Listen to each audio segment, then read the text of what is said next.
60 ሚሊዮን ብር ነው። የኦሮሞ ወጣት ሸኔ ተብሎ የተደራጀው ፋብሪካ ቢከፍት ድርጅት ቢከፍት ተቀጥሮ ቢሰራ ወታደር ቢሆን አያገኝም ይሄን። ስለዚህ የሥራ መስክ ነው የተከፈተለት። ተካፋዮቹ ብዙ ናቸው። 3 ማሳያዎችን ነግራቸዋለሁ። አንድ ቤተሰቡ ይያዝበታል። ኩዩ ከተማ ኑ ተባሉ። መጡ። 3 ሚሊዮን ብር ነው ይዛችሁ ነው የተባሉት። 3 ሚሊዮን ብር በአራጣም በቁብም በድርም ሰብስበው ይዘው ሄዱ። ልክ እንደደረሱ የተቀበላቸው ትራፊክ ነው። ትራፊክ ነው የተቀበላቸው። ሆቴል ነው ያስገቧቸው። ሆቴል አስገባቸው። በማዳበሪያ ጭነው የመጡትን ብር ይዘው መጡ። ያ የተያዘባቸው ሰው እውቀት ያለው በጣም ቤተሰብ የሚወደው ምን ያለ ሰው። ስለዚህ አስገቡት። ሆቴል ውስጥ ገቡ። የተለየ ክፍል ተሰጣቸው። ለሹፌሮች ለምናምን የተለየ ክፍል እንደሚሰጠው ለነዚህም ለመጡ ሰዎች የተለየ ክፍል ተሰጣቸው። ትራፊኩ ተመለሰ። የሆቴሉ ባለቤት መጣ። ኩዩ ላይ የሆቴሉ ባለቤት መጣ። አናገራቸው። መጣችሁ? አዎ በቃ አስተናጋጆቹን ጠራና የምትፈልጉትን ብሉ፣ የምትፈልጉትን ጠጡ፣ የምትፈልጉትን እንትን በሉ። ይሄ በሰዎቹ አማካኝነት የታዘዘ ነው። እንዴት ነው አሁን የሚበሉት? ሰውየው ይኑራ ያውቁ ምን አያውቁ አንበላም እኛ። እንዴት አይነት ሞራል ነው? አሁን የምንፈልገው ይሄው ይዘን መተናል። ቁጠሩና ተረከቡን፣ የእኛን ሰው አስረክቡን። እንደዛም አይቻልም። እምቢ ካላችሁ ነገሩ ይከራል። እንዴት አንበላም? እንዴት ይበላልናል? አንድ ቀን ያልበላለ፣ 2 ቀን ያልበላለ ምንም። በቃ የምንፈልገው እኛ የቤተሰብ ምሰሶ ዋልታ ነው። እባካችሁ ይሄው 3 ሚሊዮን ብሩ ይሄው አሉ። ከዛ በኋላ ይሄ የሆቴሉ ባለቤት መጥቶ በቃ በልተዋል እላለሁ፣ ጠጥተዋል እላለሁ፣ እኔን እንትን እንዳትሉኝ እሺ ይቆጠር ተባለና ሲወጣ በቃ እኔ አምናችኋለሁ፣ ስለዚህ በቃ እንዳለ ሰሩት። እሺ የታለ? ቆይ ይደወል ተባለ። ተደወለ። ይመጣል፣ 5 ደቂቃ ጠብቁ ተባለ። ያ የታሰረው ሰውዬ 5 ደቂቃ ቆይቶ መጣ።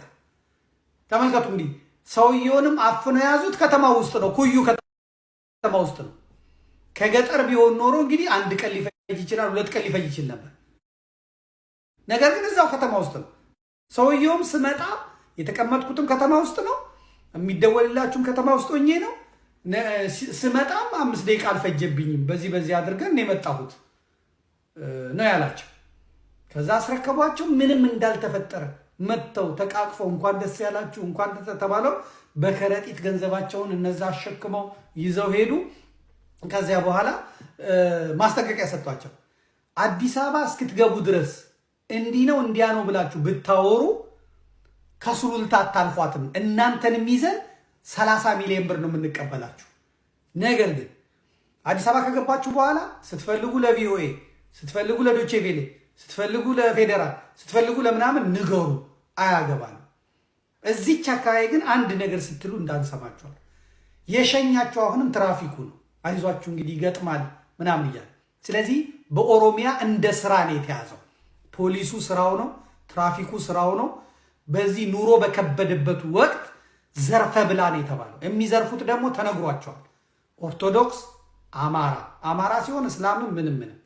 ኦርቶዶክስ ግን ኦሮሞ የፈለገ ቢሆን እንዲበላ ነው የተደረገው። ይሄን አውቃለሁ። ይሄ ብቻ አይደለም። እኔ አሁን የባንክ አካውንቶች አሉ። በዚህ ባንክ አካውንት ሲንቄ ባንክ አካውንት፣ ኦሮሚያ ባንክ፣ የኢትዮጵያ ንግድ ባንክ፣ ውጋገን ባንክ አስገባ ነው የሚባለው 2 ሚሊዮን 3 ሚሊዮን ብር። አንዱን ስልጤ ያደረጉትን ትገረማላችሁ። ቦምብ ተራ ሄዱ፣ ስልጤውን ያዙት። አይደለም ቦምብ ተራ ነው የሚሰራው ሰውየው። ከዛ ደወሉለት። ጉምሩክ ነው ቃሊቲ ቢሮ ቁጥር እንደዚህ እቃህን መጥቶልሃል ናና ውሰድ አሉት። መቼ? ነገ በዚህ ሰዓት ይሻልና ተነስቶ ሰውየው ሄደ። ብቻህን ነው የምትመጣው ነው ያሉት። ይሻለ ሄደ። ያዙት፣ አስገቡት። ፌዴራል ፖሊሶች ናቸው፣ የኦሮሚያ ፖሊስ የለበሱ ናቸው አለ። የፌዴራል ፖሊስ እንትን ያሉ የለበሱ ናቸው አለ። ቢሮ ድረስ መጡ። ይዘውኝ ወጡ አለ። አወካከባቸው ራሱ በቃ እዛ የሚመለከተው ሰው ወንጀለኛ የተያዘ ነው ይመስል። እዛ ይዘውት ሄዱ። አንድ ቤት ውስጥ አስገቡኝ አለ ስልጤው። ከዛ በኋላ በባንኩ ውስጥ ያለውን ትራንስፈር አድርጋሉት 1 ሚሊዮን ነው ያለው። የተመደበበት 7 ሚሊዮን ነው። ከዛ ለሚስቱ ደውሎ በኢትዮጵያ ንግድ ባንክ 6 ሚሊዮኑን አስገቢ በህይወት የምትፈልጊው ከሆነ አይ እምቢ ካልሽ ደግሞ ላንቺ ምን መጣልሻለን አሏት። ስልጤ በሙሉ አስቸግራ 6 ሚሊዮን ብር በተባለው ባንክ ቡክ ገባላቸው። 7 ሚሊዮን ብር ተቀብለው ለቀቁት ማለት ነው። ሶስተኛ ልጨምር። ልጁ ወለጋ ላይ አሳደውት ይመጣል። ኦሮሞ ኦርቶዶክስ ዱከም አካባቢ ስራ ይጀምራል። የእንጨት ስራ ምናምን አካባቢ ነገር ይጀምራል። በቃ ኑሮውን እየኖረ እያለ የኦሮሚያ ፖሊስ ፓትሮል የሚይዙ መጡ። ሊስት ይዘዋል። አስቆሙት። መታወቂያ ጠየቁት። ስንት ብር አለህ አሉት። ምንም የለኝም፣ ያለኝ ይሄ ነው፣ ባንኬ ላይ ያለው ይሄ ነው አላቸው። ከዛ አንደኛው ስልክ ይደውላል፣ አንደኛው ሊስቱን ያያል። እዛ ስልክ የሚደወለው መጣና ምን አለ፣ በዚህ ባንክ እዚህ ባንክ ላይ ይሄን ያህል ሺህ ብር አለህ አይደለም ወይ አለ። ጠቋሚው ማን ነው? ባንክ ውስጥ ያለው። ሊስቱን ይዘው የሚመጡት ከባንኩ ነው። ኖ ኖ ኖ እሱ የስራ ነው፣ ይኸው ላሳያችሁ፣ ቀብዱን የሰጠኝ አቶ ከሌ ነው፣ ይሄን እንድሰራላቸው ነው የሰጠኝ፣ እባካችሁን ተውኝ፣ የኔን ግን ውሰዱት፣ ያው ባንኬ ውስጥ ያለው ይሄ ነው፣ ሌላም ቦታ አሁንም ደውላችሁ ጠይቁ፣ ውሰዱት፣ አይቻልም እሱንም አምጣ። ከዛ ምን ሆናለሁ ወይ ለሰውየው ልመልስለትና ከሰውየው ውሰዱ፣ አይቻልም፣ ይሄን ነው የምታመጣው። ሁለት አማራጭ እንሰጣለን። አዋሽ 40 ወስደን እናበሰብሳለን ወይስ ብሩን ታመጣለህ? ምን ይግባ? ሚስቱ አራስ ናት፣ ልጅ አለው፣ ከወለጋ ተሰዶ ነው የመጣው። ቢያድነኝ ብሎ ኦሮሞ እኮ ነኝ አላቸው። ጉዳይ ካፊር ደግሞ ለካፊር ይሄ ጉዳይ ነው። አሁን ብሩን ነው የምንፈልገው። ፌስታል ሰጡት። ፖሊሶቹ እስከ ባንክ ይዘውት ሄዱ። አንደኛው ፖሊስ አብሮት ገባ። ያንን ባንክ ውስጥ ያለውን አወጣ፣ ሰጡት። ሲወጡ 100 ብር ለትራንስፖርት ሰጡት። አለቀ። ሀገር እንዲህ አይነት ሁኔታ ውስጥ ነው ያለችው። እኔ ስለሚደርሰኝና ስለማየው እዚህ ጡዤ ልሞት ነው። ኢትዮጵያ ደግሞ ታሪኩ ሌላ ነው። ታሪኩ ሌላ ነው። ጨዋታው ሌላ ነው። ትላንትናውን ያሁሉ ሰው ተሰዶ ያሁላ ሰው እንትን ብሏል። ሌላው ዜና ምንድነው? ሲዳማና ኦሮሚያ እየተጨፋጨፉ ነው። ሰሜን ሸዋ ቤት እየተቃጠለ ነው። ሸኔ ተብሎ የተላከው የዋቢ እስላም እየጨፈጨፈው ነው። ቤቱን እያጸዳው ነው። በአርሰናል ግርግር ከባድ ወንጀል እየተፈጸመ ነው። ዶላሩላ አብይ ጨምሯል እየተባለ ነው። አልሰማውም እንጂ ጨምሯል። በዚህ ግርግር ቶሎ በል እየተባለ እየጨመረ ነው።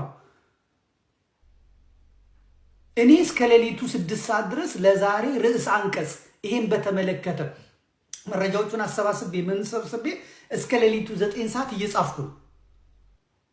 ደክሞኝ ወደ ፌስቡክ ስመጣ ለማየት ዓለም ቀልጧል፣ ነዷል። ቪዲዮ ይገርማል። ኢትዮጵያ ለዓለም ዋንጫ ያለፈች ነው የሚመስለው። የመኪናው አይነት በኩለ ሌሊት ህዝብ ወጥቶ አርሰናል። እንግሊዝ ሀገር ያሉት ራሱ እንደዚህ ያልሆኑ።